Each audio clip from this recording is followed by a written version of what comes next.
सभी को सुप्रभात। बीए पार्ट सेकंड हिंदी साहित्य में शिषपाल में।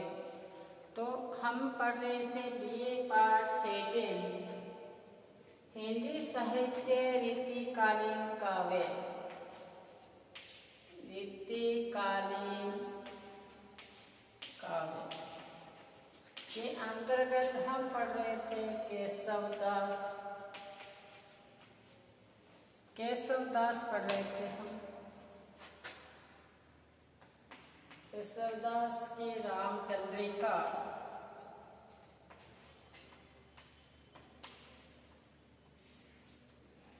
रामचंद्रिका हम केशवदास की पढ़ रहे थे रीतिकालीन काव्य के अंतर्गत। हमारे पाठ्यक्रम में भारत दूरदर्शा स्नातकोत्तर 10 अंक की और ये रीतिकालीन काव्य। रीतिकालीन काव्य ये फर्स्ट पेपर है आपका। इसमें 100 अंक का जो एग्जाम में पेपर है, इसमें से आपके ध्यान है फर्स्ट ईयर में उसी हिसाब से अपना पाठ्यक्रम था। इसमें से 2% 40-40 अंक के संपूर्ण पाठ्य पुस्तक में से कहीं से किसी के पूछ सकते हैं, और 10% 2-2 अंक के जो जैसे पूछ रहे हैं केशवदास की रचना या कहीं से उठा के जैसे गणानंद की रचना ये पूछ सकते हैं। इसी प्रकार 7 व्याख्या पूछी जाएगी, जिसमें से 5 व्याख्या आपको करनी है। हम सहप्रसंग व्याख्या कर रहे थे केशवदास की रामचंद्रिका में हमने चर्चा की कल कि जैसे ये सातों दीपन के अवनीपति हारे जिये में सब जाने। सीता के स्वयंवर में राजा महाराजा आए हुए थे और सबने प्रयास किया शिव धनुष उठाने का, लेकिन असफल रहे। तो बताए सातों दीपन के अवनीपति हारे, वो सारे राजा थे अवनीपति का से धरती के जो स्वामी, वो सारे हार के। तो यहाँ राजा जनक के मन में शंका हुई कि अब इस शिव के धनुष को कौन उठाएगा। अगर उसको शिव धनुष को किसी ने उठाया ही नहीं, तो जो व्रत किया था, व्रत था कि ये परण कौन सा था कि ये शिव धनुष उठाएगा, उस तभी सीता का विवाह होगा, तो जो व्रत है वो टूट जाएगा। शंका हुई जनक को। तब बताया है कि ऐसे शोक की आगी लागी रहे, घनश्याम बिहाने आएंगे, घनश्याम बिहाने। उसी समय व्याकुल हृदय में जो लगी हुई आग को बुझाने के लिए श्री राम बादल बन के आए, और जैसे ही बादलों की बारिश हुई तो कहते हैं सूखे पेड़ है वो भी क्या हो गए, हरे हो गए। तो बताया है कि उठे तुमने तरु पुण्य पुराने।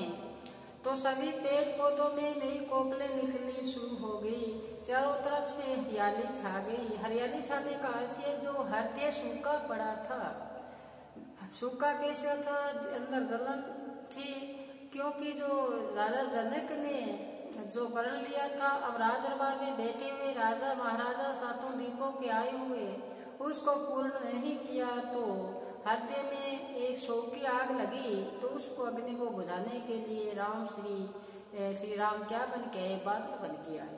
अब आगे फिर बताया था विश्वामित्र जी श्री राम को बताते हैं राजा जनक की नगरी के बारे में।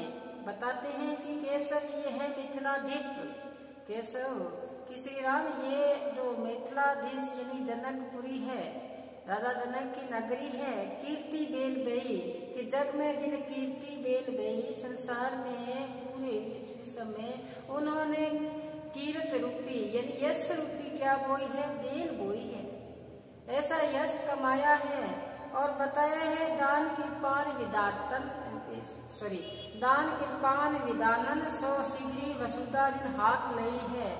ऐसा दान किया है दान रूपी तलवार से ये संपूर्ण धरती को उसने क्या किया है कि हाथ लिए, हाथों लिया है। और फिर बताया कि इनमें 6 अंग 7-8 बेहतरीन लोक सिद्धि पाई है। जो भी योग है, वेद है, ये सारे सभी क्या है, इन्होंने योग है इनका यहाँ। तो यहाँ राजा जनक की विशेषताओं की, ज्ञान संपन्नता की और राजश्री रूप की या सुंदर वेदना की है। तो विश्वामित्र जी ने बताया।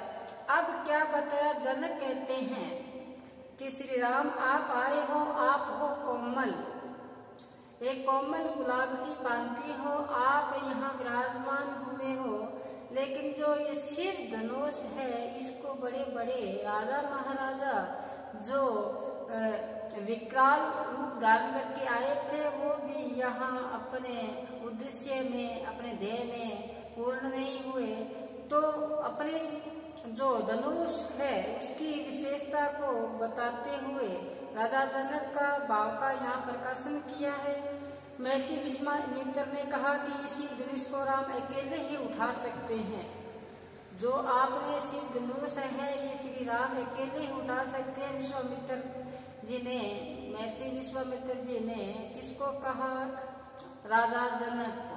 तो राजा जनक ने अविश्वास करते हुए शिव धनुष की विशेषता बताई। जब विश्वामित्र जी ने कहा कि राम अकेले उठा सकते, तो शंका हुई राजा जनक को कि ये कोमल अंग वाले श्री राम ये धनुष को कैसे उठा सकते हैं, ऐसी शंका हुई। लेकिन विश्वामित्र जी ने कहा कि उठा सकते। तब राजा जनक ने उस शिव धनुष के बारे में बताया कि ये जो शिव धनुष है, ये वज्र आए है, वज्र ते कठोर कैलाश विशाल काल।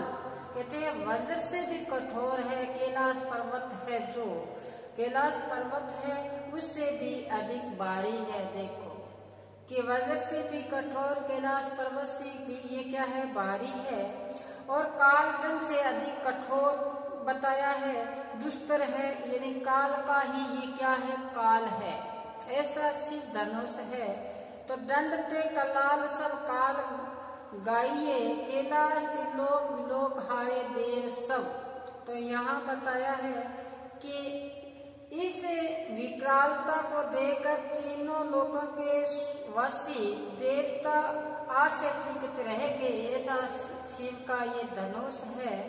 पन्नग प्रचंड पति प्रभु की पन्नग पाइए, पर्वतारी पर्वत पर्वत मान पाइए। तो यहाँ बताया है कि ये जो शिव धनुष है, इनको अन्य कोई प्रतिज्ञा है उसकी नहीं चढ़ा सकता, ऐसा शिव धनुष है।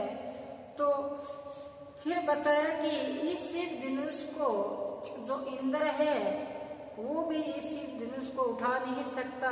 जो पर्वतारी यानी कि बड़े बड़े पर्वत को भी इन्होंने क्या कर दिया, नष्ट कर दिया राजा इंद्र ने, वो भी इस धनुष को नहीं उठा सकते। फिर बताया कि विनायक एक आवे तो पिनाक ताही, गणेश जी है वो भी इस शिव धनुष को नहीं उठा सकते।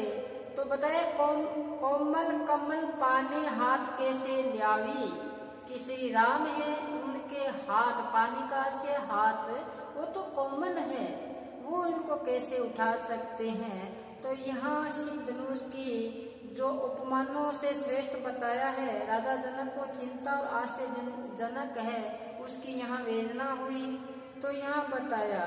तो फिर बताया आगे श्री राम ने वो धनुष जैसे ही उठाया तो बताया है कि प्रथम टंकोर दुखी जारी संसार मध्य।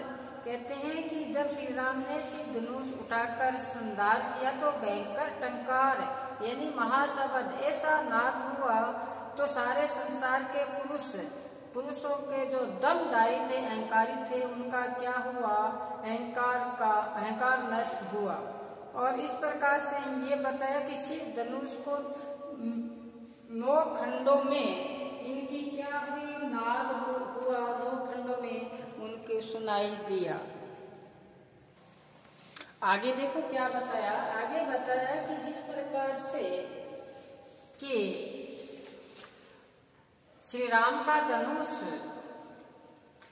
जैसे वो धनुष को उठाया उसकी भयंकर गर्जना हुई, और तो बताया कि संसार के जो मतशाली थे, अहंकार से ग्रसित थे, उनका अहंकार को क्या किया, नष्ट किया। ये यहाँ पे बताया। फिर आगे यहाँ हमारे आता है परशुराम संवाद।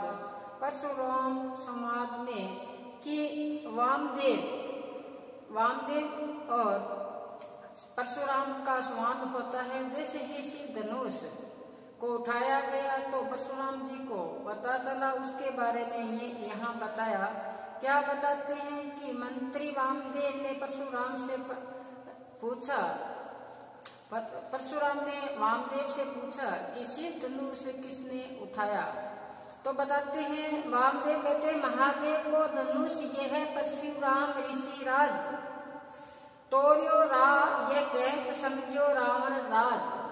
आप परशुराम क्रोधित थे, वामदेव से पूछा कि ये शिव धनुष किसने उठाया, किसने तोड़ा। तो बताया वामदेव ने कहा कि महादेव को धनुष ये, शिव का धनुष ये है परशुराम ऋषिराज। यह तो तोरियो रा, अपूर्ण नाम नहीं आ पाया श्री राम का, क्या कहा रा, और कहत समझो रावण राज। जैसे ही रा शब्द आया तो परशुराम जी ने सोचा कि रावण ने ये शिव धनुष को तोड़ा है या उठाया है, तो क्रोधित हो गए। दोबारा सुनना परशुराम और यहाँ जो वामदेव का संवाद है। वामदेव क्रोधित होकर, परशुराम आते हैं क्रोधित होकर, तो वामदेव से पूछते हैं कि शिव धनुष को किसने तोड़ा। तो अब आगे से परशुराम क्रोधित है, तो वामदेव ने कहा, शब्द निकल नहीं पाया अपने मुख से क्योंकि आगे क्रोध की अग्नि प्रज्वलित थी। तो कहा कि महादेव ये जो तोरियो है ये रा, यानी कि राम कहना तो चाहते हैं श्री राम, लेकिन रा पे आगे अटक गए। और परशुराम जी ने सोचा कि ये धनुष तोड़ा है रावण ने, तो फिर क्या बताया, परशुराम क्रोधित हो जाते हैं। कहते हैं कि बाण बाण श्री की असेक समुद्री सोखी सुखा सुको तरहु, और पुनि लंका ओटी कलंकित के फिर पंख कलंकित को बरहु। कहते हैं मेरे पास जो ये कुठार है इसको श्रेष्ठ अग्नि बाणों से संपूर्ण समुद्र को सुखाकर मैं आसानी से क्या किसके पास चला जाऊंगा, रावण के पास चला जाऊंगा, ये मेरे पास कुठार है। अब फिर बताया कि जो सोने की नगरी है उसमें मैं पंख भर दूंगा, ये कीचड़ भर दूंगा। और बताया कि भल पूजे साकस राख सो दुख दीरन देवन को दरिहो, कि रावण ने बड़े गरीबों को दुख दिया है, उसका अहंकार को मैं नष्ट कर दूंगा। कि शिव की धनुष उठाने की उन्होंने सोची कैसे। देखो आगे कहते शीतकंठ के कठन कटुला कि रावण ने तपस्या करके शिव की जो 10 शीश ग्रहण किए थे, कहते हैं वो 10 शीशों को मैं क्या कर दूंगा, धड़ से अलग कर दूंगा और शिव के गले में वो मैं डाल दूंगा। गले में क्या डाल दूंगा, ये शीतकंठ के कंठन की कंठूला बना के डाल दूंगा। अब उनके जो क्या गले का हार बना दूंगा उनके शीश का। अब क्रोधित हो जाते हैं परशुराम कि रावण ने कैसा असंभव कार्य कर दिया, क्योंकि वामदेव बता नहीं पाते क्रोध से आगे। जब परशुराम होते हैं तो शब्द ये एक ही निकलता है, राम ने तोड़ा। फिर आगे बताया, फिर चलती है बात, फिर एहसास होता है कि रावण ने नहीं तोड़ा, धनुष तो तोड़ा है तो श्री राम ने तोड़ा है। तो कहते हैं कि परशुराम को फिर क्रोधित हो जाते हैं कि रघुवंशियों के जो हाथी घोड़े रथ है उनको भी मैं नष्ट कर दूंगा, क्योंकि राम ने क्या तोड़ दिया, शिव को धनुष को तोड़ा है। मैं बाणों भीषण प्रवास से लक्ष्मण को सरलता से भी मार दूंगा। और फिर बताया है शक्तिशाली शत्रुधन लक्ष्य बनाकर भेज दूंगा, राम की पत्नी सहित वन में भेज दूंगा। पहले वन में भेज दूंगा इनको, लक्ष्मण राम और उनकी पत्नी श्री राम और सीता को मैं कहाँ भेज दूंगा, वन में भेज दूंगा। और मेरा सामना कर क्या बताए हैं, यदि आज राम अपने हाथ से मेरा सामना करने के लिए धनुष उठा लें तो मेरे साथ युद्ध के लिए सनद हो जाए तो मैं रघुवंश समूल को ही क्या कर दूंगा, नष्ट कर दूंगा। अब ये बात किसने बताई, परशुराम ने श्री राम के प्रति ये शब्द कहे।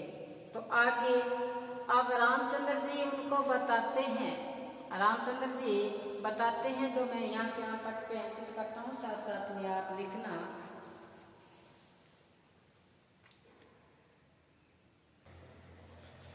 आगे देखिए कि राम कहते हैं, टूटे टूटन हार करूं, टूटे टूटन हार करूं, वायु दिज्जत दोष, क्यों अब हर के धनुष को हम पर किज्जत रोष, हम पर किज्जत रोष, काल गति जानी न जाई, होनहार रहे टूटे बेटी ने मिटाई,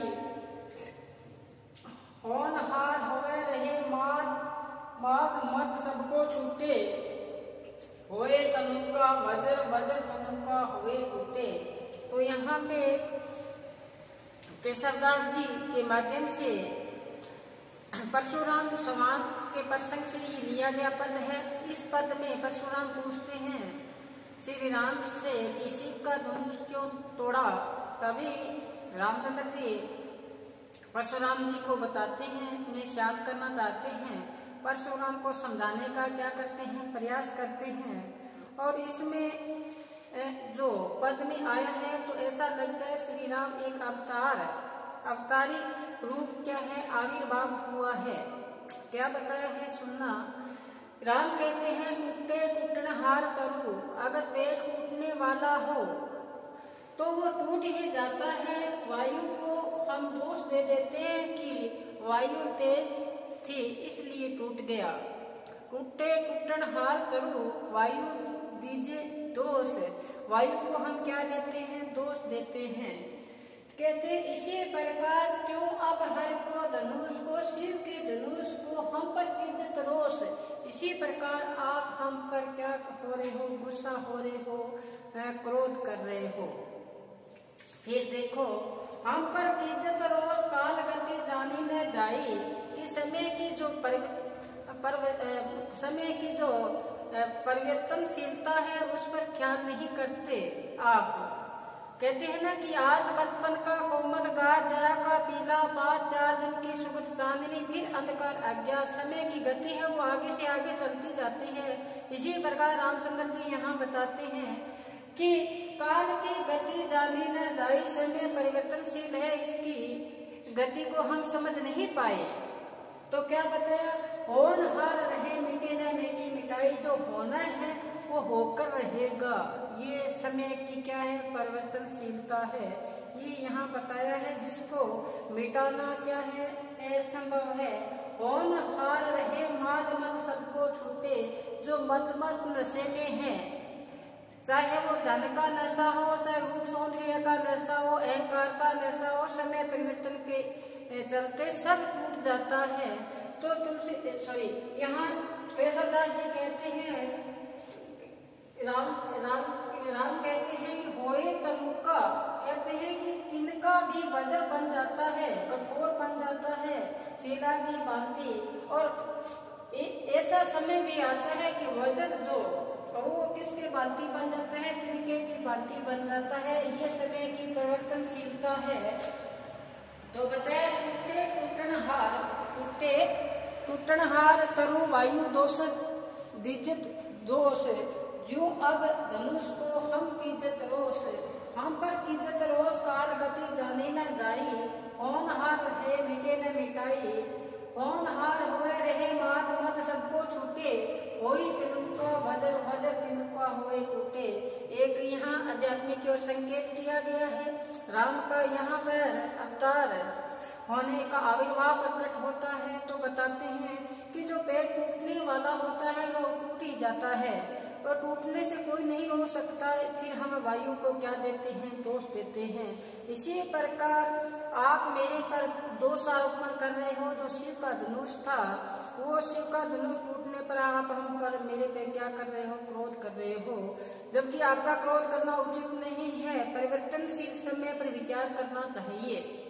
काल की गति को कौन जान सकता है, महत्वपूर्ण बात देखो, काल गति को कौन जान सकता है। इसलिए जो होती है उस वह घटित होना नियत रहता है और होकर ही रहती है। फिर बताते इसे कोई रोक नहीं सकता। होनहार को मिटाना क्या है, सर्वथा असंभव है, वो मिटाने से नहीं मिटते। फिर आगे बताया, जब होनहार बलवान हो तो उसके प्रति हमारा क्या होता है, मोह है। घमंड करना भी क्या है, व्यर्थ है। हमें क्या नहीं करना चाहिए, मोह नहीं करना चाहिए, इनकार नहीं करना चाहिए। परिवर्तनशीलता के काल सत्य है, होनहार बलवान होने पर भी कृष्ण तिनके की भांति लगता है। और ये बताए, समय के अनुकूलता की बात बताई कि जो तिनका है वो भी समय के हिसाब से वज्र बन जाता है, और वज्र एक ऐसा समय आता है कि वज्र भी तिनके की भांति दुबला पतला बन जाता है। ये समय की परिवर्तनशीलता के बारे में बताया है। तो यही बात जब बताते हैं परशुराम को, तो परशुराम आगे बात सुनकर, श्री राम के मुख से बाबा संसा सुनकर उसी फिर बताते हैं, सुन राम शील समुद्रता बंधु अति सुधर। कहते आप शील के बंधु हो, लेकिन आपका छोटा भाई वो सुधर है। मामा बड़वापन कोप किन्नो चाहत लोप। कहते हैं उनके मुख से निकलता हुआ शब्द मैं सहन नहीं कर पाता। तो ये यहाँ परशुराम और श्री राम की वार्तालाप हुई। और इस आगे हम लक्ष्मण और परशुराम का संवाद पढ़ेंगे। और फिर आगे राम जब वन में जाते हैं तो उनका विपिन मार्ग राम विराजे सुख सुंदरी। तो भ्रात ही विविध श्रीफल मन मानो सकल साधन श्री के ले चले। हम श्री राम वन में वो पढ़ेंगे। फिर भरत के कई संवाद कल के वीडियो में हम चर्चा करेंगे। तब तक आप घर पर रहें, सुरक्षित रहें और पढ़ते रहें, क्योंकि हमारा मुख्य ध्येय पढ़ना है। तो पढ़ते रहें। समझ में ना आए तो वीडियो एक बार से 2 बार देखें, आपके समझ में आ जाएगा। बहुत ये जो एक शब्द है, बहुत बहुमूल्य लिए हुए शब्दों पर विचार करें, अपने समय को सार्थक लगाएं और लगे रहें। कहते ना, एक सादे सब सदे सब सादे सब जाए, रहमन मूल सिचिपो फूल फले अगाए। तो लगे रहो, आप लगे रहो। आज बस इतना ही। धन्यवाद।